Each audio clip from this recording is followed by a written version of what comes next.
Saudara, setelah 2 tahun lesu akibat dampak pandemi COVID-19, perajin kue kering di Aceh Besar kini banjir pesanan. Banyaknya pesanan membuat sejumlah pengusaha kue kering memilih hanya menerima pesanan 5 hari menjelang Idul Fitri.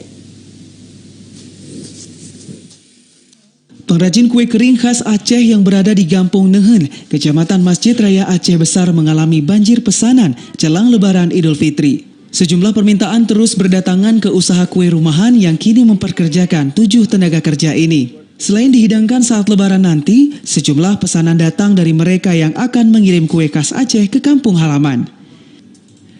Selain sagon, kue sepit menjadi kue yang paling diminati. Tingginya permintaan kue berbahan baku tepung, santan, dan gula ini membuat pemilik hanya menerima order 5 hari sebelum Lebaran.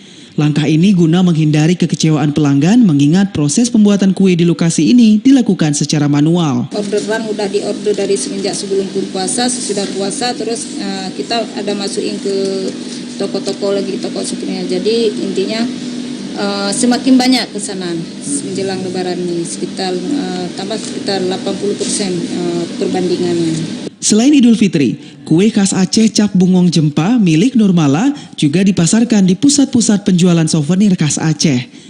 Rasanya yang nikmat serta tahan lama menjadi alasan kue khas Aceh ini digemari warga. Dari Aceh Besar, Arman Konadi, TVRI melaporkan.